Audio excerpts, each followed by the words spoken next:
Hello again. So in the previous lesson we learned about some certain key things that we needed to know when designing our websites and our web pages. The way the box model and block and inline elements that we learned. So in this lesson I would like us to resume what we actually had planned before this happened. And I will be learning about the internal, the inline and the external styling. Now lucky for us, in the course of the other lesson, we learned about inline styling, which is this, applying the style directly to the element we wish to change a property on. And for that inline style, we applied to the anchor and the h1 element. And of course, we gave it some background colors. And of course, when you hover over to the color, you can simply change it here. It is a feature in Visual Studio Code that makes things very easy to manipulate. You can just change the color to whatever you like, and it will give you the RGB value of it. And of course this shouldn't be here. I don't know how it happened, but let's see. We go over here and I will change the color, and okay, I think that happens because I choose to that's I clicked over here first before changing the color, so that's why that happened. Alright, so we can easily do that directly from there, and we had something that looks like this. So the color did change, and that is how you can do so with Visual Studio Code. So this is inline styling, and this is internal styling, as I'm pretty sure you know what it does. So we use the element which will be understood by the HTML page called the style, and then we use the CSS syntax to apply the style to this page. Now what I'd like to do is I would like to show you how to use external styling, because it is what we'll be using most of the time.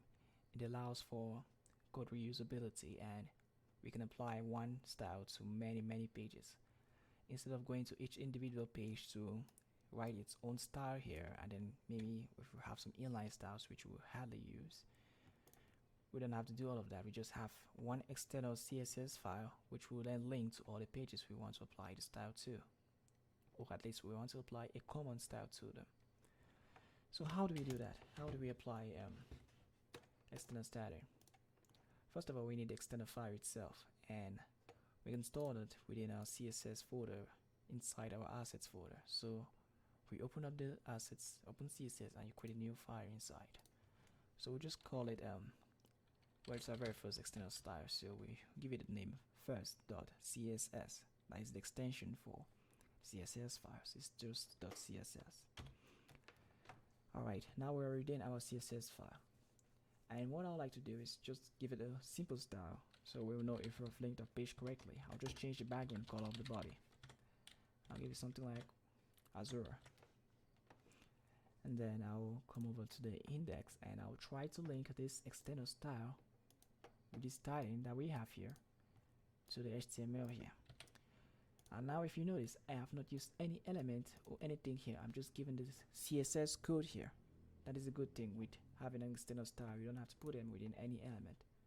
You just write the code as you want it to be, and you come and link it to the page that you want to apply a style to. So what I'll do is I'll just come over here and I will link that style to this page. How do we do that? We use an element, because it is HTML when you're doing here. We use an element called a link, and I will just select CSS. So we will give it the relation which is style sheet CSS, and it automatically created style.css for us here, but it doesn't exist. See, it doesn't exist, and it's asking us to create the file. No, we don't want to create it. We already have one of our own.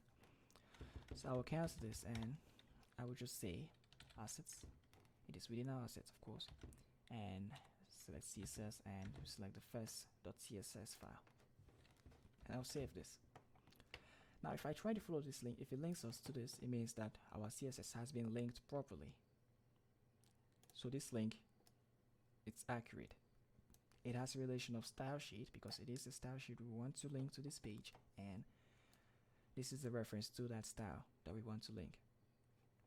So if our selector is correct, then the background color of the entire page has to change to Azure, of the body of the page, sorry.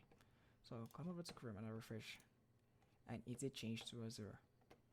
So that is how you link your external style to a web page. You use the link element and you provide a reference to it specifying the relation. Alright.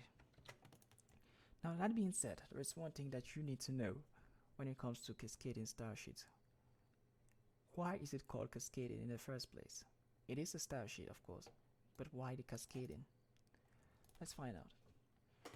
So what I'll do is I'll come over to our external style and I'll still select that same H1 element that we had before, and I'll give it a different color. So here the border was 1 pixel solid and black, so I will give the same border, but I'll make it 2 pixels this time, and I'll make it solid as well. And this time I'll give it a color of let's say yellow green or yellow. I think yellow will do. So we'll give it a background color of a border color of yellow, sorry, not background color, a border color of yellow, 2 pixels and solid. And then I'll come over to Chrome and I'll refresh the page and see what happens. Well, you notice something. The borders still remained black. Why is that? I have changed the style, haven't I? But it did not change, and we know for sure that this page is linked to this style here, because the background color did apply. Why not the border color of the H1 element? Why not this? Well, that is because in CSS the styling works in a cascading order. What does it mean by cascading order? Imagine the situation: you have a house of cats. Remember the house that we used to build when we were children, placing cats on top of each other to form that triangular looking house or something with various rooms and all that. So when we build that house of cats and we knock down one of the cats at the bottom, the entire house falls down, doesn't it? So that is the idea behind cascading style sheets. This style that we applied here is like the bottom of that house of cards. So when it is done with this style here, the next one that will fall through will be the style here, and the next one that will fall through as well again will be the style here, because this is the latest style that we have. So this is like the top of that house of cards, this is like the midsection part of it, and this is the bottom of it. So when we knock down the bottom, that is when we execute the bottom, this one falls through, and then this one follows to fall down before this one finally falls down. But the thing is, here we are not applying the same style, so it is not the same house of cards. The house of cards I'm talking about here is the border, right? So the thing is, this is that bottom of the house of cards. So this will be executed at first. So the fact is, the border color did change to yellow. It did change, it's just that it was fast enough for us to see. So it did change to yellow, but the problem is, when it changed to yellow, it came down here and executed this one again, changing it to black. How do I prove this? Suppose that I remove this link here and I put it down here, right? Suppose that we have it looking like this, and I save the page.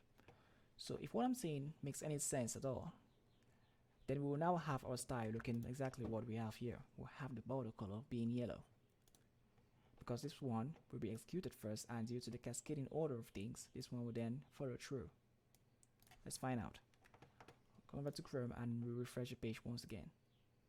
And as expected, you did see that the color this time changed to yellow. So this just goes to show that the CSS is called cascading style sheet is because it works in a cascading order, just like the house of cards that I just mentioned. So it is important to notice such that when you apply your style and you try to change some few things, it's not working as you expect it to work, just try to remember that it is a cascading style sheet. It just doesn't work at random. Now there are some things called pseudo classes that will do work without really respecting this order per se, but we'll get to that when the time comes. For now, just understand this nature of style sheets. And with that being said, we'll wrap up this lesson here, and in the next lesson we'll learn more about the selectors and more things with CSS.